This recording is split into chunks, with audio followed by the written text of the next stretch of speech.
The rancher's brave act forced him to marry the Apache chief's daughter, Cowboy. The morning sun painted the Texas plains golden as Sam Henderson rode out to check his cattle. At 28, Sam had built his ranch from nothing, working every day from dawn to dusk. His hands were rough from years of hard work, and his face was weathered by the harsh frontier sun. He was a quiet man who kept to himself, preferring the company of his horses to the rowdy cowboys in town. Sam's ranch sat on the edge of Apache territory, a dangerous place where few white men dared to settle. But Sam respected the land and the people who had lived there long before him. He never took more than he needed and always left offerings of food and supplies at the old trading post when Apache families passed through during harsh winters. On this particular morning, something felt different. The cattle were restless, bunched together instead of spread across the pasture. Sam's horse, a smart Mustang named Thunder, kept his ears pointed toward the hills. Years of frontier life had taught Sam to trust his instincts, and right now, every instinct screamed danger. As Sam rode closer to investigate, he heard something that made his blood run cold. Gunshots echoed from the direction of the old creek, followed by war cries and the sound of horses running hard. Sam knew those sounds meant trouble, the kind that could cost lives. Without thinking twice, Sam spurred Thunder toward the noise.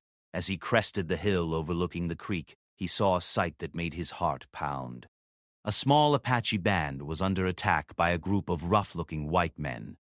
These weren't soldiers or lawmen. From their mismatched clothes and weapons, Sam could tell they were outlaws, probably the same gang that had been raiding settlements and blaming it on the Apache to avoid suspicion.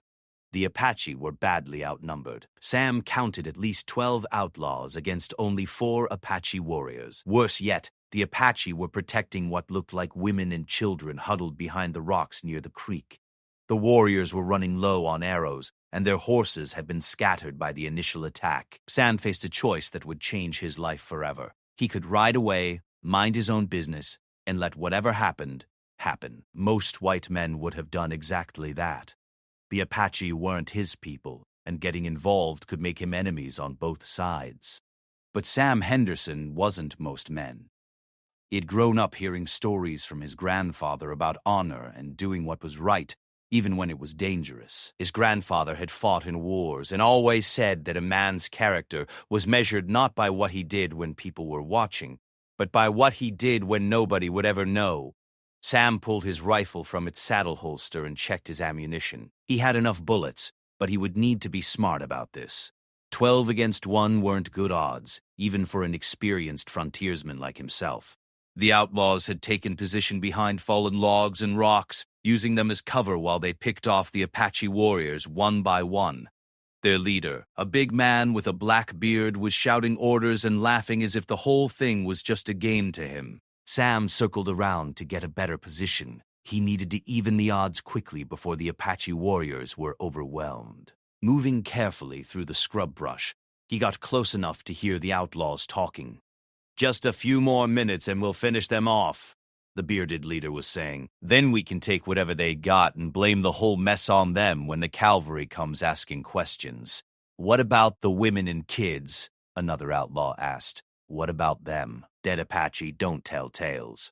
Sam's jaw tightened. These men weren't just thieves. They were planning murder, including the killing of innocent women and children. Any doubt he might have had about getting involved disappeared completely. From his hidden position, Sam had a clear shot at 3 of the outlaws. He took careful aim at the leader first. The man was the biggest threat, and taking him down would confuse the others. Sam's first shot rang out across the creek valley. The bearded leader spun around and fell, clutching his shoulder. Before the other outlaws could figure out where the shot came from, Sam had already moved to a new position and fired again. The second shot took down another outlaw completely. Now the remaining 10 men were looking around frantically, trying to spot this new threat while still keeping the Apache pinned down. "Who's shooting at us?" one of them yelled. "Must be more Apache," another replied. Sam used their confusion to his advantage. He moved again, this time getting close enough to use his revolver along with his rifle. The Apache warriors, realizing they had unexpected help, began fighting back with renewed energy. The battle turned into chaos. Outlaws were shooting in all directions, not sure where their enemies were. Some tried to retreat to their horses, but Sam was ready for them. He had positioned himself between the outlaws and their escape route. An outlaw with a scar across his cheek spotted Sam's muzzle flash and turned his gun toward the rancher. "There, behind them rocks!" he shouted. Sam dove for cover just as bullets started flying his way. Splinters of rock cut his face as lead bullets smashed into the stone around him. He was pinned down now, just like the Apache had been moments before. That's when something unexpected happened. One of the Apache warriors, a young man with eagle feathers in his hair, broke cover and ran toward Sam's position. The warrior was risking his own life to help the white man who had come to their aid. The Apache warrior reached Sam's hiding spot and dropped down beside him. "You fight for us," the warrior said in broken English. "We fight for you." Together, Sam and the Apache warrior began picking off the outlaws, one by one. The other Apache fighters saw what was happening and joined the attack. What had started as a slaughter of innocent people had become a real fight. The outlaws, realizing they were now outgunned and outmaneuvered, decided to retreat. But their horses had wandered off during the battle, and they were forced to flee on foot across the open prairie. Sam let them go. He wasn't interested in becoming a killer if he didn't have to be. The important thing was that the Apache families were safe. As the dust settled, Sam found himself surrounded by the very people his neighbors considered deadly enemies. But instead of pointing weapons at him, the Apache warriors were nodding with respect. The women and children came out from behind their hiding places, staring at the white rancher who had risked everything to save them. An older Apache man, clearly the leader of the group, walked up to Sam. He was tall and dignified, with gray hair and eyes that seemed to see everything. His clothes were decorated with intricate beadwork that marked him as someone important.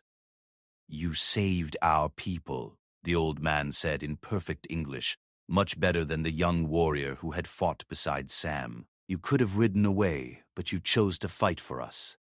Why?" Sam thought about the question. He wasn't good with fancy words, but he tried to explain. "Because it was the right thing to do. Those men were planning to kill women and children. I couldn't let that happen." The old Apache studied Sam's face for a long moment. "You speak truth. I can see it in your eyes. You are not like other white men we have known." "I try not to be," Sam replied honestly. "I am Chief Running Bear of the Chiricahua Apache. These are my people, my family." The chief gestured to the group behind him. "You have saved not just their lives, but their honor. That is a debt that must be repaid." Sam shook his head. "I don't need any payment. I just did what anyone should have done." Chief Running Bear smiled slightly. "That is exactly why you are different. But among my people, such bravery cannot go unrewarded. You will come to our village as our honored guest." Sam hesitated. Visiting an Apache village wasn't something white men did and lived to tell about it. But something in the chief's manner told him this was an invitation he couldn't refuse without giving offense. "I'd be honored," Sam said finally. As the group prepared to leave, Sam noticed one of the women watching him with particular interest. She was young, maybe 20 or so, with long black hair and eyes that sparkled with intelligence. When their eyes met, she quickly looked away, but Sam had caught her studying him. "That is my daughter, Ayana," Chief Running Bear said, noticing Sam's glance. "Her name means eternal blossom in our language. She has never seen a white man fight to protect Apache people." Sam felt his cheeks get warm. "She's beautiful," he said without thinking, then immediately felt embarrassed for speaking so boldly. But Chief Running Bear didn't seem offended. If anything, he looked thoughtful. "Yes, she is, and she is unmarried, though many warriors have asked for her hand." The group began the journey to the Apache village, with Sam riding Thunder alongside the Apache ponies. As they traveled, he found himself glancing often at Ayana, and sometimes caught her looking back at him. Sam had no idea that his act of bravery that morning had set in motion events that would change not just his own life, but the relationship between two very different peoples. All he knew was that he had done the right thing, And now he was riding into the unknown with people who had been strangers just hours before. The Apache village lay hidden in a canyon where few white men had ever been. As they approached, Sam could see that it was larger than he had expected, with dozens of traditional dwellings and hundreds of people going about their daily lives. Word of the morning's events had somehow traveled ahead of them. As Sam rode into the village, Apache men, women, and children came out to stare at the white rancher who had fought to save their people. Some looked curious, others suspicious, but none seemed hostile. Chief Running Bear led Sam to the center of the village, where a large fire burned constantly. This was clearly an important place, the heart of the community where decisions were made and honored guests were received. "Tonight we will feast in honor of our savior," the chief announced to the gathered crowd. "This man risked his life for people he did not know, asking nothing in return. He has shown us that not all white men are our enemies." As the sun set over the canyon, Sam found himself in a world completely different from anything he had ever experienced. The Apache people shared their food, their stories, and their gratitude with a generosity that humbled him. But throughout the evening, Sam was most aware of Ayanna. She served him food and drink with her own hands, a gesture her father explained was a great honor. When their fingers touched as she handed him a cup of water, Sam felt something he had never felt before. He was falling in love with the Apache chief's daughter, and that was a complication that could change everything. Sam spent 3 days in the Apache village, and each day made leaving harder. The Apache people had welcomed him not just as a guest, but almost as family. Children who had been afraid of him at first now ran up to show him their games.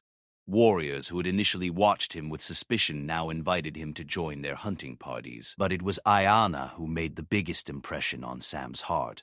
She was not just beautiful, but intelligent and kind. She spoke 3 languages fluently and knew more about healing herbs than most doctors Sam had met in towns. When she smiled, which she did often around him, Sam felt like the luckiest man in the territory. On his last evening in the village, Ayanna asked him to walk with her along the canyon rim. The sunset painted the rocks red and gold, making the whole world look magical.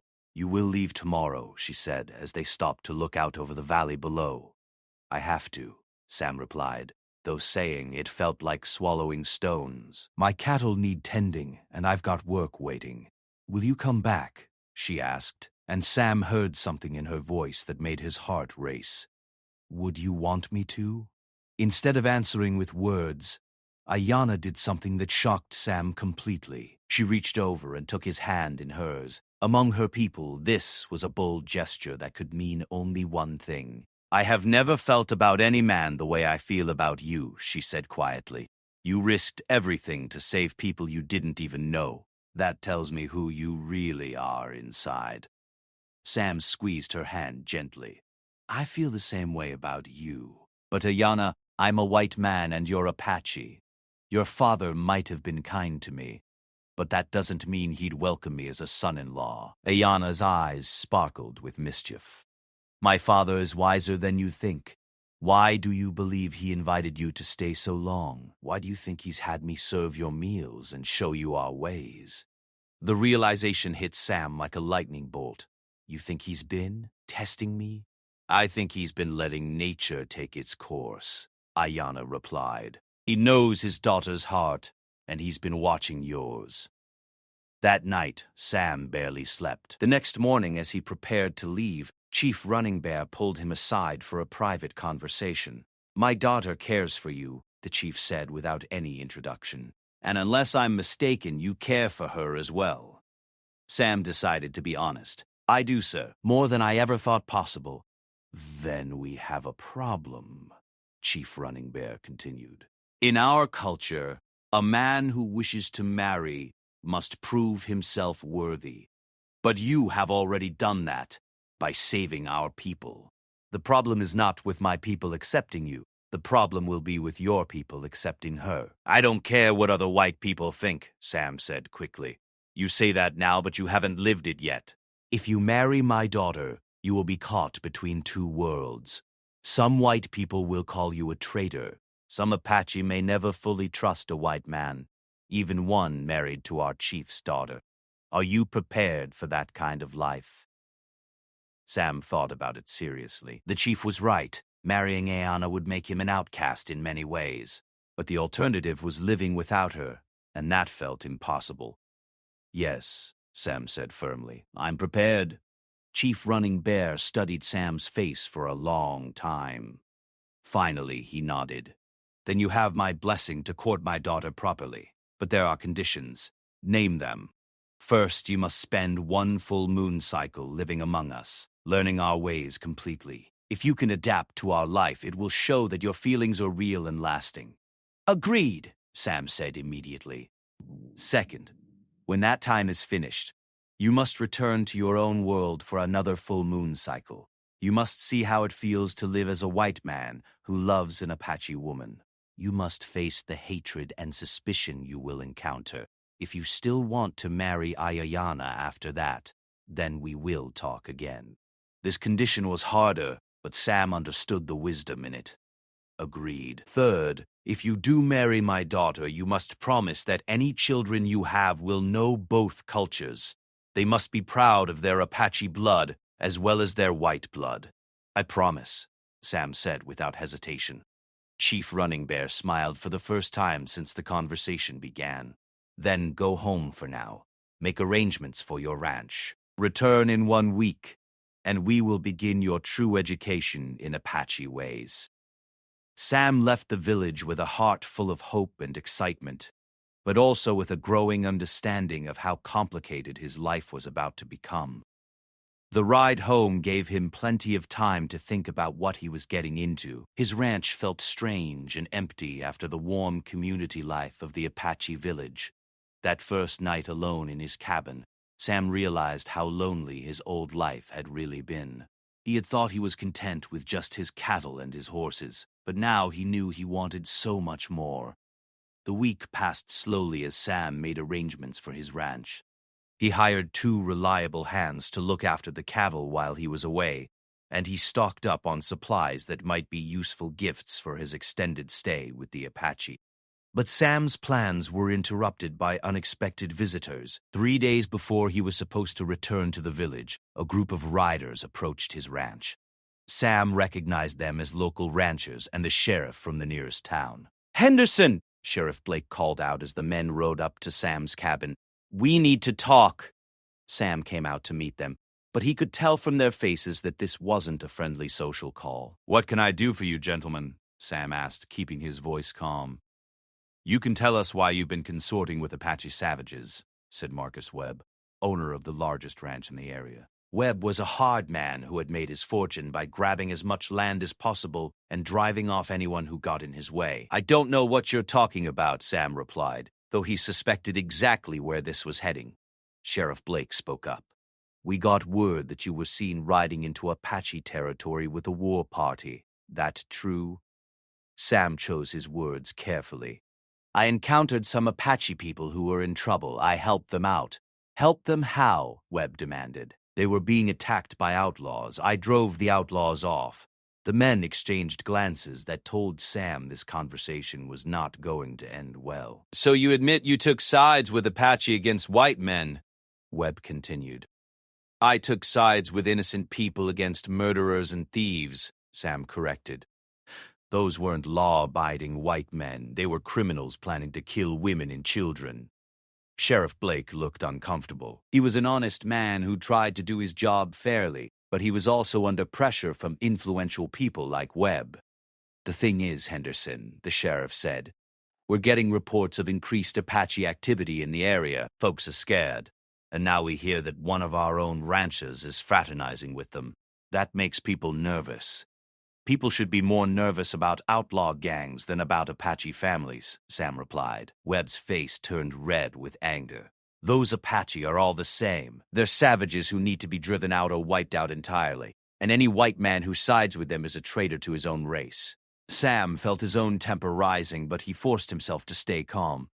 "I disagree with that opinion." "It's not an opinion, it's a fact," Webb shouted. "And if you can't see that, then maybe you're not fit to be part of this community." Sheriff Blake held up his hand. "Now hold on, Marcus. Sam's got a right to his views.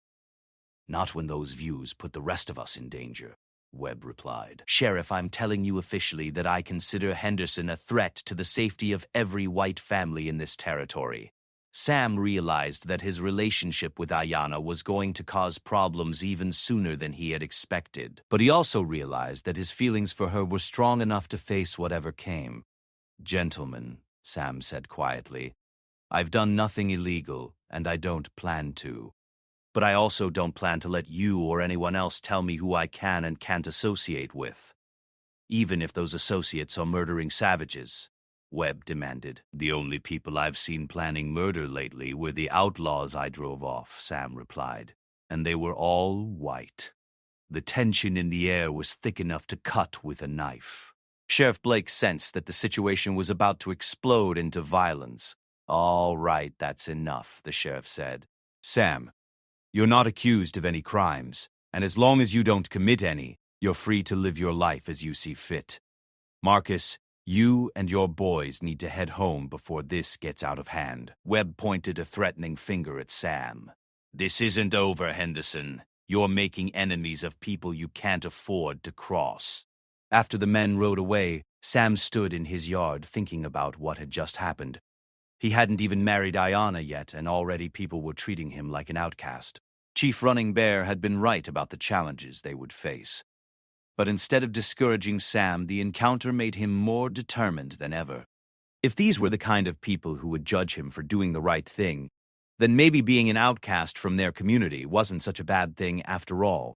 2 days later, Sam packed his belongings and rode out toward Apache territory to begin his month of learning their ways. As he rode, he thought about Ayanna and the life they might build together. It wouldn't be easy. But Sam had never been afraid of hard work. What he hadn't counted on was just how hard some people would work to stop him from finding happiness. Behind him, Marcus Webb was already making plans to ensure that Sam Henderson would regret the day he had ever helped an Apache. The month Sam spent learning Apache ways opened his eyes to a completely different way of life. He learned to hunt with bow and arrow, to read the signs of weather and animals that most white men missed completely. He discovered that Apache people had complex laws, rich traditions, and a deep spiritual connection to the land that put most white settlements to shame. Most importantly, he spent time with Ayanna, learning about her dreams, her fears, and her hopes for the future. Every day made him more certain that she was the woman he wanted to spend his life with. But even in the peaceful canyon village, Sam couldn't escape reminders of the troubles waiting for them in the outside world. Apache scouts brought news that white ranchers were organizing patrols to protect themselves from increased Apache activity. Sam knew that some of that activity was probably just Apache families going about their normal business, but being seen by nervous white men who expected trouble. The situation was getting more dangerous for everyone, and Sam realized that his personal happiness was caught up in much larger conflicts between two peoples who didn't understand each other.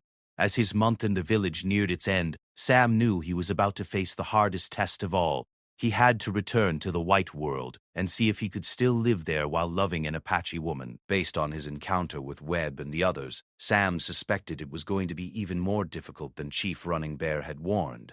Sam's return to his ranch after a month with the Apache was like stepping into a different world. Everything looked smaller and lonelier than he remembered.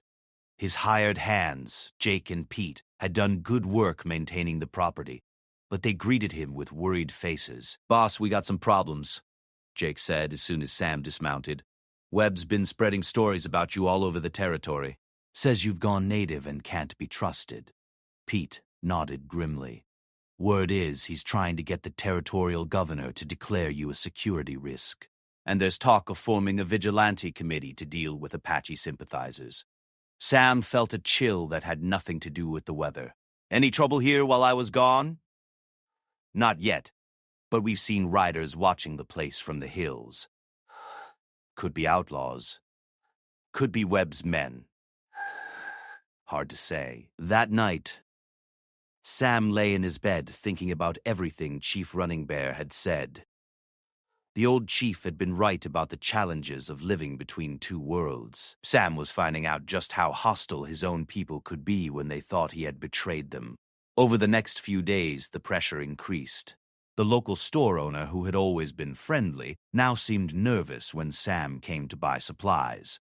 The bank manager, who had approved Sam's original ranch loan, suddenly wanted to review his account. Even the preacher at the small church Sam occasionally attended gave him cold looks during Sunday service. But the real test came 2 weeks after Sam's return, when Sheriff Blake rode out to the ranch with disturbing news. "Sam, I'm afraid I've got to ask you some hard questions," the sheriff said, looking uncomfortable. "Ask away." "There was an attack on a supply wagon 3 days ago. Drivers were killed, cargo stolen. Witnesses said it looked like Apache work." Sam felt his stomach drop. "And you think I was involved?" "I don't, but others do. Webb's claiming that you must have told your Apache friends about the wagon schedule." "That's ridiculous," Sam said. "I've been here on my ranch for 2 weeks. I know that, and I believe you. But the territorial marshal is coming to investigate, and Webb's been filling his ears with all kinds of stories about you."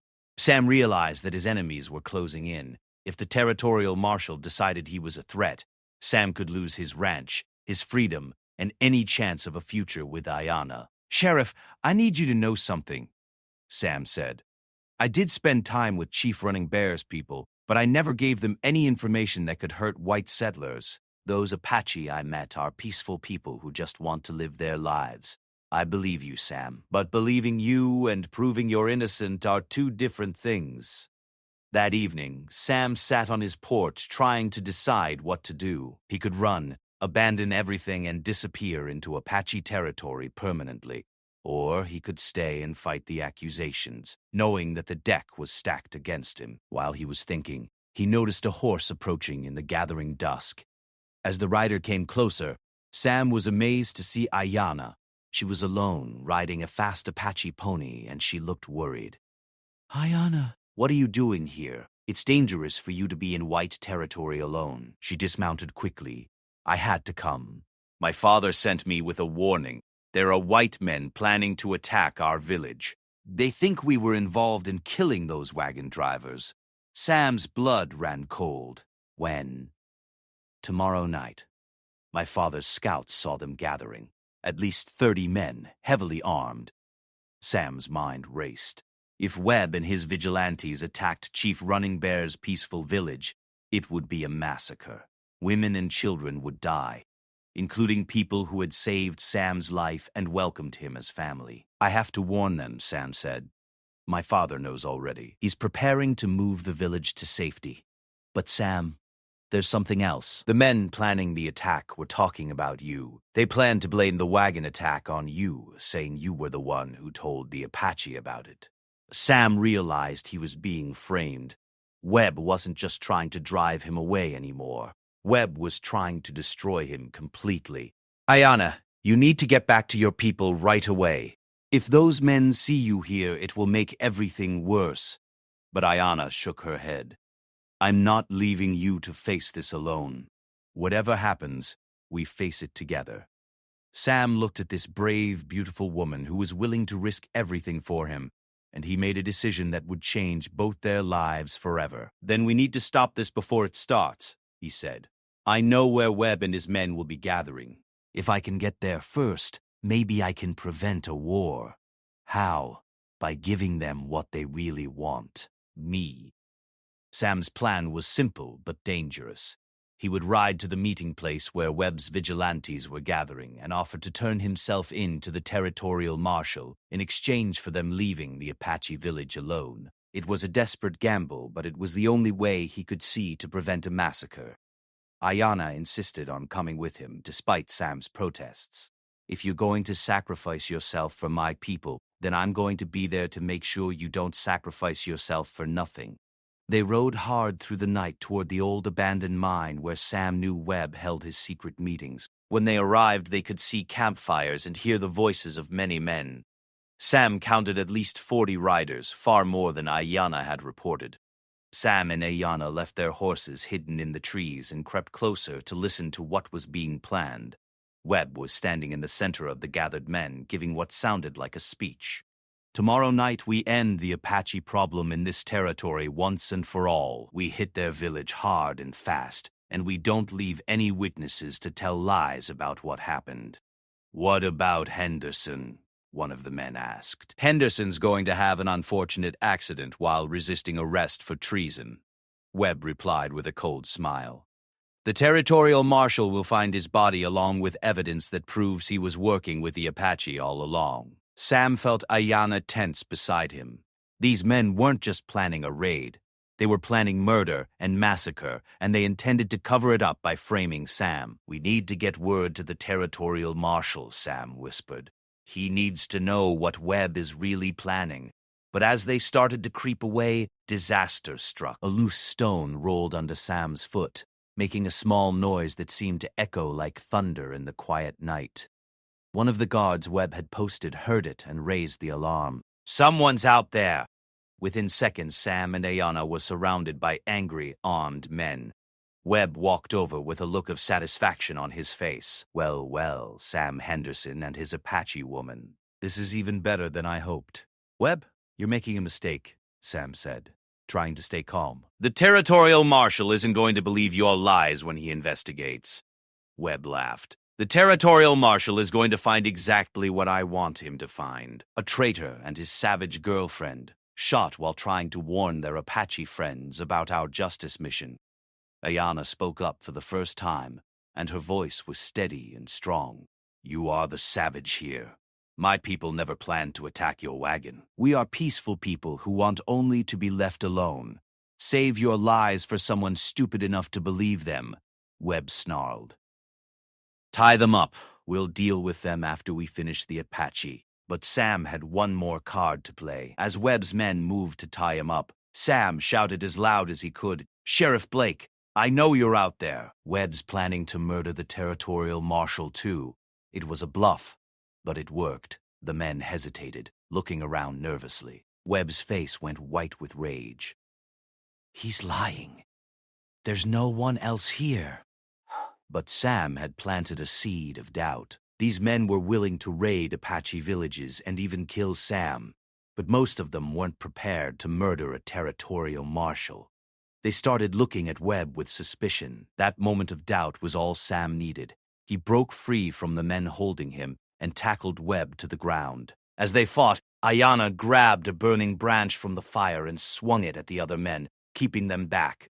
The camp erupted into chaos. Some men tried to help Webb. Others were backing away from what they now realized might be a trap, and still others were shouting questions about whether there really were lawmen hiding in the darkness. In the confusion, Sam and Ayanna managed to reach their horses and ride away into the night. But Sam knew this was far from over. Webb would regroup, and next time he would be more careful. As they rode toward the Apache village to warn Chief Running Bear, Ayanna surprised Sam by reaching over and taking his hand as they galloped side by side. "When this is over," she called out over the sound of their horses' hooves, "I want to marry you, no matter what anyone says." "When this is over," Sam called back, "I'm going to ask your father for your hand in marriage, and then we're going to build a life together that's worth all this trouble." They reached the Apache village just as dawn was breaking. Chief Running Bear was already preparing to move his people to safety, but when he heard Sam's report about Webb's larger force and murderous intentions, he realized they needed a different plan. "We cannot outrun 40 mounted men with our women, children, and elderly people," the chief said grimly. "We will have to make a stand."